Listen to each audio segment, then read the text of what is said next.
Selamat datang kembali. Hari ini kita langsung aja nih kita bedah bab 21 dari Thinking Fast and Slow. Judulnya menarik, intuisi versus formula. Sumber kita ya dari buku itu sendiri. Nah, tujuan kita apa? Kita mau coba pahami bareng-bareng kapan sih sebaiknya kita percaya sama firasat, sama intuisi, dan kapan mungkin lebih baik kita pakai data, pakai formula. Gitu. Apalagi kalau buat prediksi penting ya. Ini semua kan berawal dari temuan Paul Mill yang, wah, lumayan bikin heboh ya soal psikolog klinis lawan formula sederhana. Oke, mari kita mulai kupas ini. Iya, temuan Mill itu memang cukup mengguncang ya pada masanya. Dia kumpulin kalau nggak salah sekitar 200 studi. Studi ini bandingin prediksi para ahli yang pakai intuisi klinis itu sama prediksi pakai formula statistik. Sederhana aja formulanya.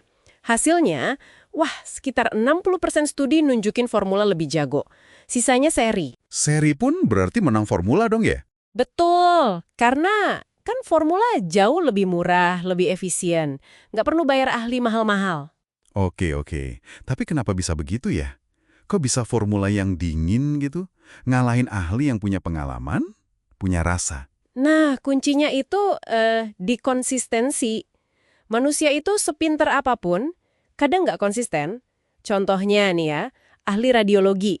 Jago kan mereka? Tapi studi nunjukin kalau mereka lihat gambar ronsen yang sama di waktu beda, penilaian mereka bisa beda di sekitar 20% kasus. Wah, 20%? Lumayan juga ya? Iya, mungkin lagi capek atau baru lihat kasus sulit sebelumnya jadi agak bias. Formula ya gitu-gitu aja, konsisten. Jadi kitanya yang goyah ya. Faktor internal, eksternal bisa pengaruh tanpa sadar. Ini jadi ingat cerita Kahneman sendiri pas nilai esai. Dia cerita kalau nilai per nomor soal untuk semua mahasiswa dulu, rasanya kurang srek, kurang mantap gitu. Tapi hasilnya lebih adil katanya. Karena ngurangin bias kesan pertama, ya kan? Dibanding kalau nilai satu mahasiswa, semua esainya langsung.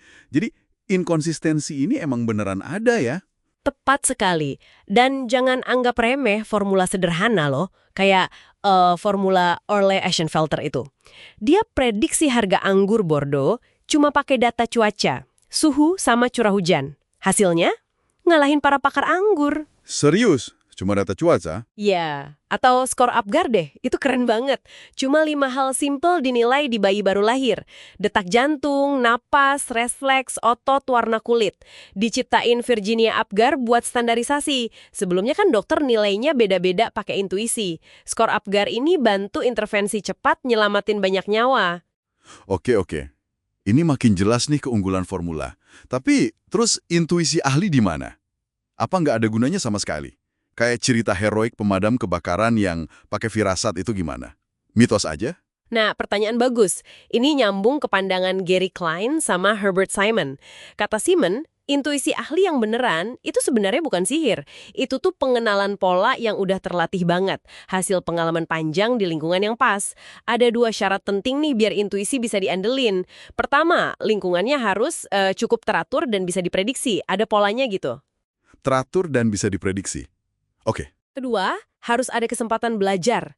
Latihan terus-menerus, plus dapat feedback yang cepat dan jelas. Gagal atau berhasil, langsung ketahuan. Saya mulai nangkep nih. Jadi kayak catur, pemadam kebakaran, atau diagnosis medis tertentu, itu lingkungannya valid ya. Aturannya jelas, polanya ada, bisa latihan terus. Tapi kalau buat prediksi, katakanlah pasar saham jangka panjang, atau hasil pemilu tahunan ke depan. Itu kan gimana ya? Kayaknya acak banget. Nah, itu dia bedanya. Bidang-bidang itu seringnya lingkungannya validitasnya rendah. Atau bahkan nol. Maksudnya, pola masa lalu itu nggak bisa diandelin buat prediksi masa depan. Terlalu banyak hal nggak terduga. Gagalnya prediksi di sana tuh seringkali bukan karena ahlinya nggak pinter, tapi ya emang dasarnya susah banget ditebak. Jago nilai fundamental perusahaan belum tentu jago main saham kan?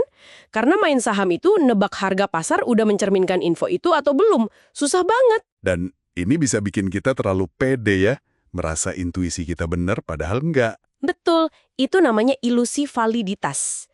Kahneman sendiri ngaku pernah kena pas seleksi calon perwira. Intuisinya soal siapa yang bakal sukses, ternyata nggak lebih bagus dari lempar koin. Ini nih yang agak aneh. Udah tahu formula sering lebih bagus, tapi kok rasanya berat ya buat nerima dan pakai. Kayak cerita pewawancara tadi, Mereka disuruh ikut prosedur baku, malah merasa kayak jadi robot, nggak boleh pakai firasat.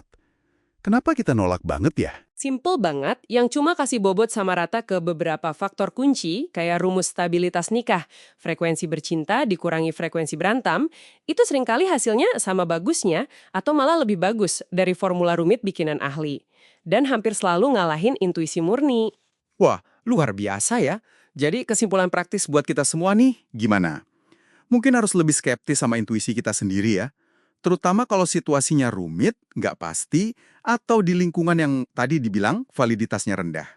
Formula, meskipun sederhana, lebih bisa dipegang karena konsisten. Betul. Dan satu lagi nih buat direnungkan. Studi Mill nunjukin formula itu tetap lebih unggul.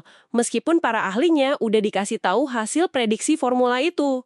Mereka masih aja berusaha nyolek-nyolek hasilnya pakai intuisi mereka. Dan hasilnya malah jadi lebih jelek seringnya. Jadi pertanyaannya buat Anda di rumah. Kapan Anda paling tergoda buat ngabaikan data atau formula demi firasat?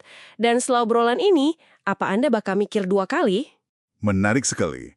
Terima kasih sudah menyimak penelaahan kita kali ini. Sampai ketemu lagi ya.